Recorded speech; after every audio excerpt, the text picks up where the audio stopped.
साथियों सलाम, नमस्ते, सत श्री अकाल और जय भीम जोहार।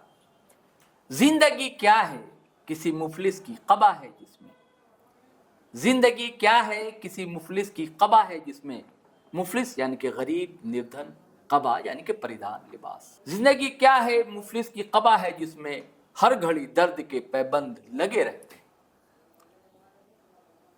दोस्तों, आप फ्रेम में जिस शख्सियत को देख रहे हैं, विदुषी, आदिवासी नेत्री, इनकी जिंदगी भी, इनका जीवन भी संघर्षों से भरा हुआ, एक उपन्यास है दर्द भरा। हर पन्ने आप पलटेंगे तो आंसुओं से लिपटे हुए अक्षर आपको जरूर मिलते हैं। बार बार इनके साथ ही ऐसा क्यों होता है? ताजा मामला फिर है। इन पर एक आरोप भी लगता है कि ये केस करती हैं, जबकि कोई कोशिश नहीं करता महसूस करने की संवेदनशीलता के साथ कि दरअसल इनकी दिक्कत क्या है, दर्द का वो एहसास क्या है जो ये महसूस करती हैं। रात को नींद उचट जाती है इनकी। साथियों, ये ताजा घटना है कि फिर इन पर हमला हुआ है। कहाँ हमला हुआ, क्यों हमला हुआ, कैसे हमला हुआ, इस चीज को हम समझने की कोशिश करेंगे। आप फ्रेम में देख रहे हैं, मैं बहुत ही सम्मान के साथ जोहार कहता हूं आपको। सुषमा जी, सुषमा बड़ाइक जी हैं, इनके साथ ही दोस्तों हमला हुआ है। और जानकारी आप जानना चाहते हैं तो आप अगर गूगल पर सर्च करेंगे सुषमा बड़ाइक तो कई चीज़ें आपको मिलेंगी, आपको समझने में सहूलत होगी। और हमारे जी लाइव पेज पर भी कई इंटरव्यूज इनके पड़े हुए हैं, उसे भी आप देख सकते हैं। लेकिन ताज़ा मामला है जिन पर फिर हमला हुआ है ताज़ा, तो क्या कहानी है? तो सुषमा जी, हुआ क्या? दरअसल खबर है कि आप पर हमला हुआ है। सबसे पहले तो आपके चैनल के माध्यम से आपको और सभी लोगों को जोहार करती हूँ। और देखिए, जब इंसान टूट जाता है तो हर चीज़ से डर लगता है उसको जी। और मेरे साथ भी ऐसा ही हुआ है कि एक बार नहीं, मुझे लगता है कि कई बार लोग मेरी हत्या करने का प्रयास किए हैं और उस साजिश में कामयाब भी हो चुके थे।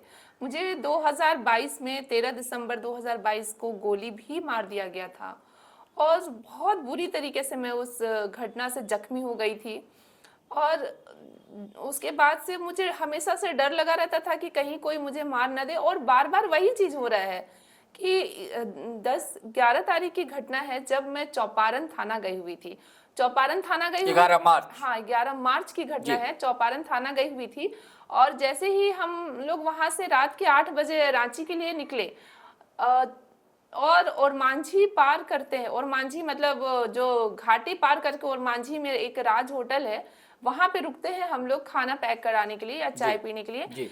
जैसे ही रुकते हैं तो पीछे से बिना नंबर प्लेट की एक गाड़ी आती है, वो वहां पे स्टॉप हो जाती है। उस गाड़ी से कोई भी व्यक्ति नीचे नहीं उतरता है कि अगर लग रहा है कि उसे कुछ काम है तो वो नीचे उतरता, लेकिन उस गाड़ी से कोई नीचे नहीं उतरा।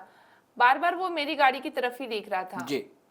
उसके बाद मुझे शक हुआ कि जैसे ही फिर बॉडीगार्ड जो पीछे बैठे हुए थे वो उतर के होटल की तरफ जाते हैं और वो एकदम से गाड़ी घुमा करके मेरी गाड़ी को टक्कर मारने की कोशिश करता है। वो लोग उधर से आवाज देते हैं, वो रुकता भी है। रुकने के बाद में वो फिर से गाड़ी को टक्कर मारता है। टक्कर आपकी गाड़ी में? हाँ, और आप गाड़ी में बैठी हुई हैं? हाँ, और गाड़ी आती है और टक्कर मार देती है? हाँ, मैं और एक लड़की बैठे हुए थे गाड़ी में। जैसे ही उसका टक्कर लगता है तो मेरा बॉडी भी सेंसिटिव हो चुका है, मैं आगे वाले सीट में जाकर के बजड़ा जाती हूँ, चोट भी लगता है मुझे।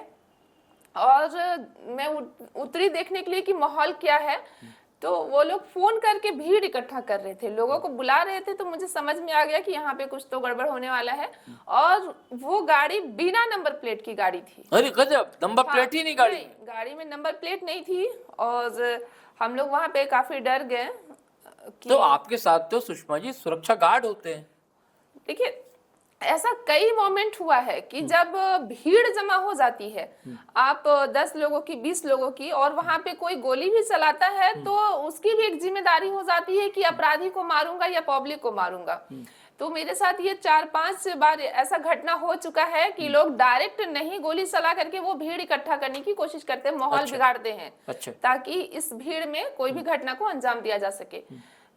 तो क्योंकि अगर सडनली आकर के वो लोग हमला करते तो वो भी गोली खाने के लिए तैयार रहते हैं, इधर से भी गोली चल सकता था।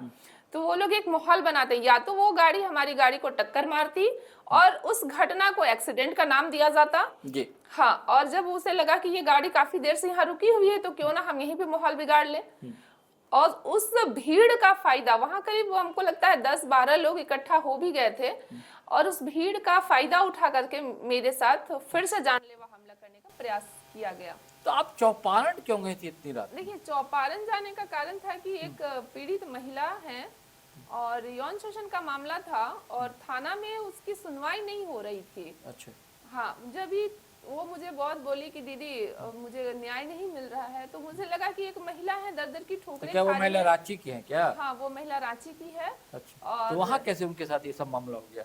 चौपारण वो गई हुई थी, उसके फैमिली, जो लड़का जो शोषण किया है उसका घर गई हुई थी, वहीं पे। यहाँ उससे रिलेशन होगा, जब उसके घर गई थी, कैसे चली जाएगी कोई लड़की अनजान? रिलेशन था, रिलेशन शोषण। देखिए, हमेशा से मैं बार बार बोलती हूँ कि सिर्फ महज एक अनजान लड़का अनजान लड़की होते हैं और उसको पकड़ के रेप कर दिया जाता है, वो भी एक मामला होता है। एक मामला आता है कि महिलाएं सबसे ज्यादा पीड़ित हो रही है कि लड़का लोग शादी का झांसा देकर के यौन शोषण करता है और वो लड़की ट्रॉमा में चली जाती है, उसको छोड़ के भाग जाता है। कभी कभी तो लड़की गर्भवती भी हो जाती है। फिर ऐसे कंडीशन में लड़की क्या करेगी? नहीं, तो क्या जब उसके घर गई लड़की तो पहली बार ऐसा हुआ कि पहली भी ऐसा उसके साथ लिव इन में थी क्या लड़की? नहीं, लिव इन में नहीं थी। एक लिव इन रिलेशनशिप अलग हो जाता है, जिसको कोर्ट ने पति पत्नी का दर्जा देने का भी जजमेंट पारित किया है। लेकिन एक होता है कि हाँ, हम रिलेशन में है, तुम अपने घर में हो, हम अपने घर में है, लेकिन हाँ, हम मिलेंगे जुलेंगे, हमारे बीच सब कुछ होगा, पर हम शादी तुमसे ही करेंगे।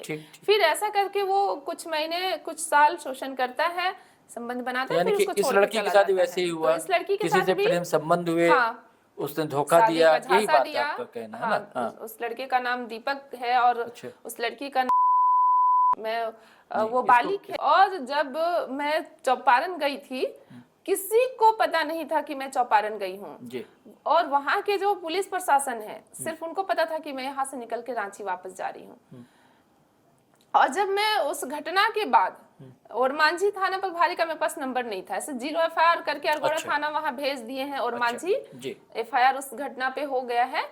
लेकिन मेरा कहना है कि आप जिस लड़की का जान खतरे में है, बार बार उस पे हमला होता है, और आप वहां पे कहते हैं कि आप थाना ढूंढ लीजिए। जब मैं सीनियर सिटी SP को कॉल करती हूँ, मतलब आपका कोई जिम्मेदारी नहीं है, मेरी जान बचाने का कोई जिम्मेदारी नहीं है। मतलब साफ दिखता है कि कहीं ना कहीं पुलिस के जो आला अधिकारी हैं, इनका षड्यंत्र है कि सुषमा को मार दिया जाए।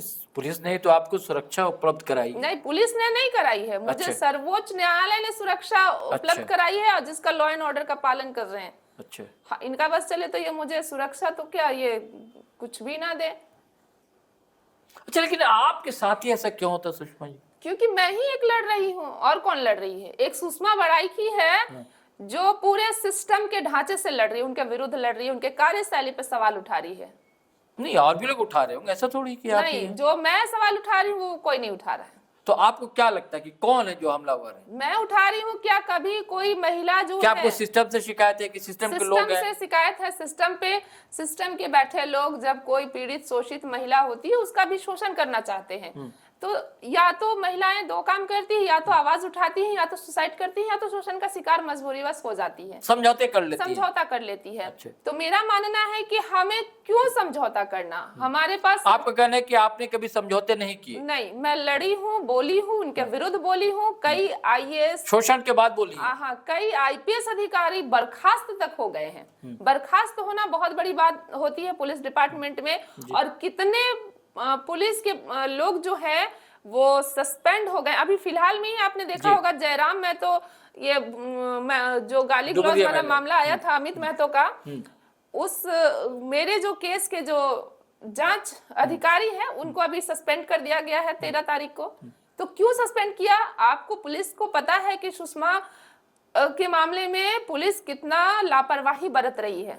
पुलिस को भी पता है कि पुलिस के कुछ लोग यानी हैं। कि आपको आपका आरोप है या आपकी बातों से ऐसा लगता है कि क्या पुलिस के लोग हैं जो ऐसा चाहते हैं? हाँ, आप पुलिस जान लेना चाहते हैं पुलिस के लोग ही मेरी जान लेना चाहते हैं, मेरी हत्या कराना चाहते हैं, और मुझे कोई डर नहीं है ये बोलते हुए कि इसका अंजाम परिणाम क्या होगा। आपने कुछ बाकी छोड़ा है क्या?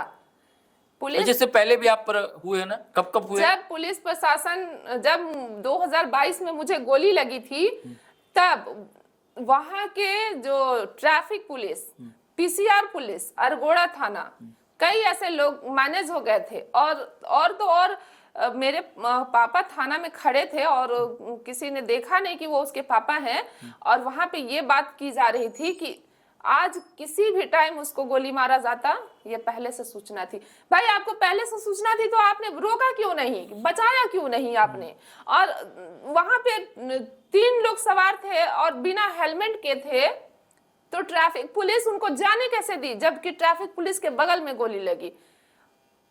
ये पहले की बात बता रही हैं? ये पहले की बात बता रही हूँ। तो जब भी किसी नहीं, जब तो आपने शायद आरोप दानिश पर लगाया था। तो दानिश सिर्फ आ करके नहीं मार दिया, अच्छा। जब तक यहाँ के लोग शामिल नहीं थे। अच्छा। मैं आज आपके स्टूडियो में बैठी हूँ, जब तक आपकी मर्जी है। बिना मर्जी के मैं यहाँ नहीं आ सकती, आपके बिना मर्जी के। तो यहाँ के लोग भी मिले हुए थे, यहाँ की कुछ पुलिस प्रशासन, कुछ बोल रही हूँ, पूरे डिपार्टमेंट को दोष नहीं दे रही हूँ।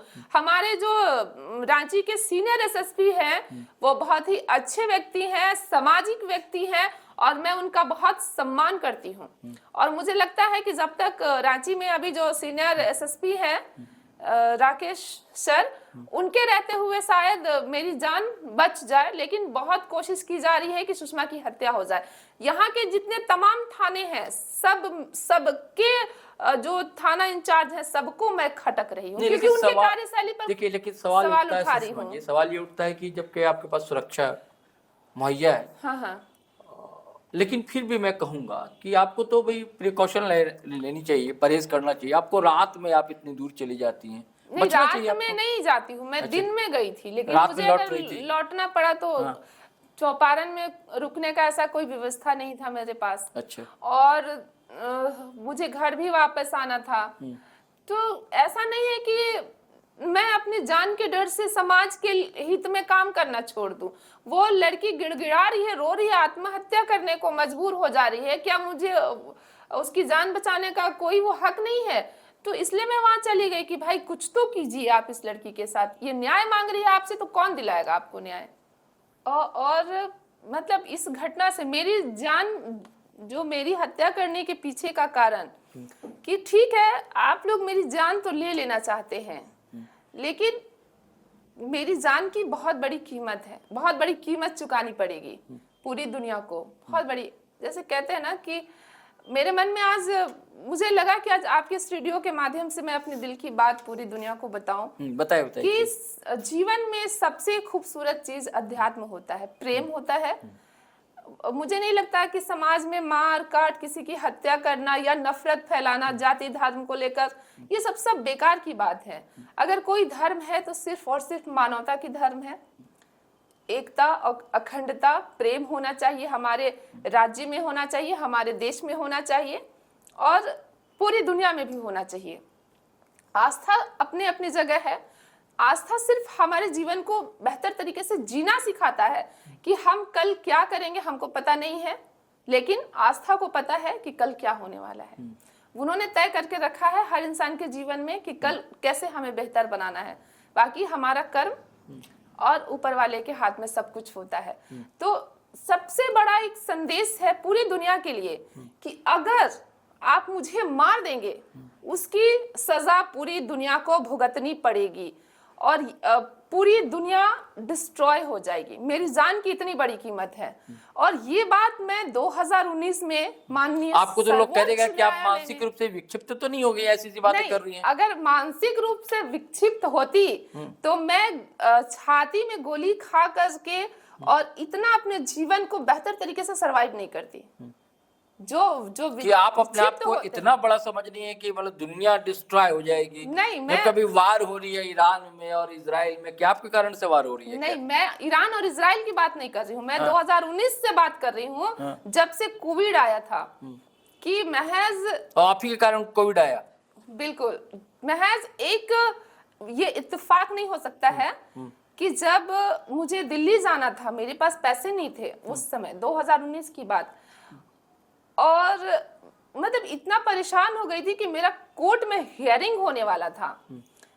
मुझे लगा कि मैं एक पल के लिए सुसाइड कर लूं, ऐसे भी तो पूरी दुनिया मुझे मारना चाहती है, मारना है, इससे बेहतर है कि मैं मर जाऊंगी।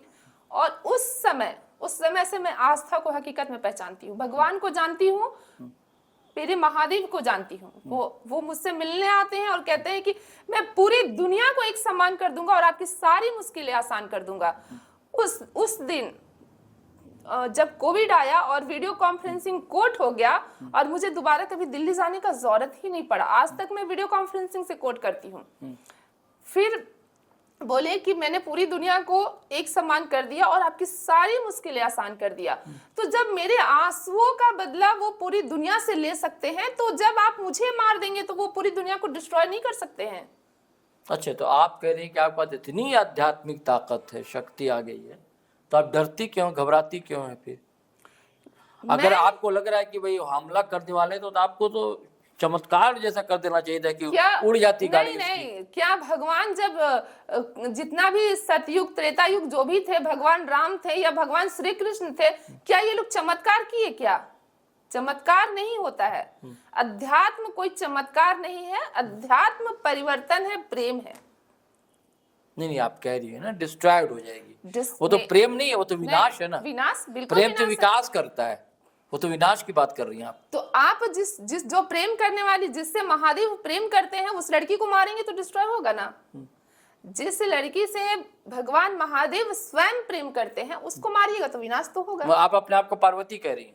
मैं नहीं कह रही हूँ, भगवान महादेव कहते हैं। नहीं, तो आप हम लोग को कह रही है ना। मैं नहीं कह, हाँ मैं उनकी बात बता रही हूँ आपको। अच्छा। उनकी बात बता रही हूँ। तो लोग भरोसा कर लेगा आपकी बात पर, व्यूअर्स मान लेंगे आपको? नहीं माने, जहां मानना है वो तो मान रहे ना। मैंने कोर्ट को बताया, सुप्रीम कोर्ट को मैंने 2019 में बताया था, मैंने हाई कोर्ट में भी याचिका दिया है कि अगर मेरी जान खतरे में है, मुझे मार दीजिए, कोई आपत्ति नहीं, लेकिन जिस दिन मैं मर जाऊंगी उस दिन पूरी दुनिया खत्म हो जाएगी। और माननीय न्यायालय ने बड़े सम्मान के साथ उन्होंने ये भी कहा कि आपके पीछे कौन है, आप इतनी बड़ी ज्ञानी तो नहीं हो सकती हैं जो बात आप बता रही हैं। फिर मैंने कहा उनसे कि नहीं, ये मेरी ही बात है।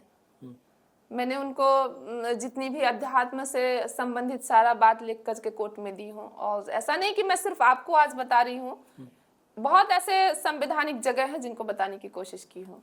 तो क्या रिस्पॉन्स रहा उनका? अच्छा सपोर्ट मिला है। कोर्ट ने क्या कहा कि हाँ महादेव आपसे मिलने आते हैं, हमारा भी भला करवा दीजिए? नहीं, कोर्ट ने ऐसा नहीं, कोर्ट ऐसा क्यों कहेंगे हमारा भला करा दीजिए? अरे जब महादेव आपसे मिलने आ रहे हैं, महादेव का क्या कहना है? महादेव का कहना है कि अरे मैं तो विश्वास में हूँ, आप जीवित है और आपका निर्णय ही सर्वश्रेष्ठ होगा। ऐसा नहीं है कि जो आप जी रहे हैं एक संविधान से जी रहे हैं, तो वैसे ही पूरी सृष्टि भी एक संविधान से चल रही है। हम सांस ले रहे हवा को देख पा रहे हैं क्या? हाँ, ठीक है, आपका कहना सही है, तो संविधान से ऐसा नहीं है कि नहीं, मेरा कहना है कि जज साहब लोगों को लगा होगा भाई आपसे महादेव जब मिलने आते हैं तो उन लोगों ने भी आपसे आग्रह किया होगा कि देवी जी हमारे लिए भी कुछ भला करवा दीजिए, कल्याण करवा दीजिएगा। ऐसा क्यों बोलेंगे? क्यों नहीं? महादेव आपसे मिलने आ रहे हैं, वो तो स्वयं धरती के भगवान है, संविधान के भगवान। नहीं, जब महादेव तो भाई महादेव है वो नहीं, ये तो बहुत गलत वाली बात हो गई ना कि वो क्यों मेरे आगे गिड़गिड़ाएंगे, जब मैं उनसे कह रही हूँ कि दुनिया 2 मंदिरों पर निर्भर है, एक आस्था का, दूसरा न्याय का, और दोनों ही मंदिरों में सत्य, न्याय और संविधान की सुरक्षा होती है। तो आपके संविधान में, आपका संविधान इतना लचड़ हो गया है, इतना भ्रष्ट हो गया है कि एक लड़की को आप बार बार मार देना चाहते हैं। तो भगवान भी तो कह रहे हैं ना कि भाई मेरा भी संविधान है, मैं आपके संविधान में तो दखल नहीं दे रहा हूं ना कि आप पद्मा को मार देना चाहते हैं, उसकी जान ले लेना चाहते हैं, लेकिन मेरा भी संविधान है और मैं जिस दिन चाहूंगा उस दिन मैं भी किसी को मार सकता हूं। मैं तो विश्वास में हूं, आप जीवित हैं और आपका निर्णय ही सर्वश्रेष्ठ होगा जो पूरी दुनिया को परिवर्तन करेगा। आज अगर आप इस स्टूडियो में बैठ करके आज समाज में आप 2 शब्द क्यों कह रहे हैं? परिवर्तन के लिए ही ना। तो जीवित आप हैं, आपका बात, आपका भाषा, आपको भी उम्मीद है कि मेरा एक एक बात समाज तक पहुंचेगा और परिवर्तन लाएगा। नहीं नहीं, वो ठीक है। मेरा कहना कि जब आप कह रहे हैं कि भगवान महादेव जो है आपसे मिलते हैं और आप उनकी पार्वती हैं, पद्मा हैं, तो भाई जो भी लोग सुन रहे होंगे आपको, या जज की बात कहती है, तो वो बोलेंगे ना कि ए देवी जी हमारा भी कल्याण कर देना भाई। नहीं, ऐसा क्यों क्यों नहीं कहेंगे? नहीं, क्यों कहेंगे देवी जी हमारा कल्याण कर दीजिए? अरे जब भगवान ही आपसे मिलने आ रहे हैं तो कैसे नहीं कहेंगे लोग? नहीं नहीं, ऐसा नहीं कहेंगे। हम तो कह रहे हैं कि आप विश्वास के भगवान महादेव हैं और जो संविधान के भगवान आप हैं, और आपका निर्णय सर्वश्रेष्ठ होगा। हम आपको भी भगवान का दर्जा दे रहे हैं। नहीं, लेकिन महादेव तो महादेव है ना, तो पूरे पूरे ब्रह्मांड के देवता है ना। उनको क्या कमी है? हमारे जो माननीय न्यायालय है उनको क्या कमी है? वो तो स्वयं भगवान बन के बैठे हुए हैं। कहाँ रहता है? कैसे नहीं? हर जीवन वाले जो लोग हैं, हर कोई दुखी रहता है। किसी के पास आप मिलिएगा ना, हर कोई अपना दुखड़ा रोएगा। तो यही अध्यात्म है कि हर कोई यहाँ पे कोई सुखी चैन से नहीं है। तो आप समझ जाइए कि हमारा जीवन हम तक सीमित नहीं है, हमको भी चलाने वाला कोई है। चलिए साथियों, चलते हैं, फिर मिलेंगे हम। और सुषमा जी का कहना ये, इनका दावा है कि महादेव इनसे मिलने आते हैं और इनका नाम पार्वती है और पद्मा है। कहानी कहाँ से शुरुआत हुई थी दोस्तों, कहानी कहाँ तक पहुंची है, लेकिन हम लोग वैज्ञानिक दृष्टि से चीज़ों को समझते हैं। आप अपने ढंग से आप चीज़ों को समझेंगे दोस्तों। लेकिन ये सवाल है कि बार बार एक आदिवासी नेत्री लड़की है, उस पर हमला करने की कोशिश कौन है, कौन लोग हैं जो इनकी जान लेने पर आतुर हो जाते हैं। और जबकि कोर्ट के आदेश के बाद इनको सुरक्षा व्यवस्था उपलब्ध है, और बड़ा आरोप लगाया इन्होंने कि पुलिस में ही शामिल है कुछ लोग जो इनकी जान लेना चाहते हैं। चलिए साथियों, चलते हैं, फिर नए वीडियो के साथ हाजिर होंगे। सुषमा जी आपका शुक्रिया, आभार आने का। आपका भी।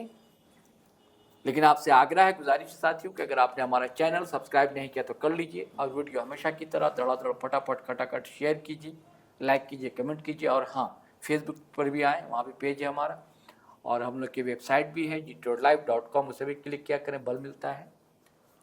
तो चलिए चलते हैं, जय हिंद।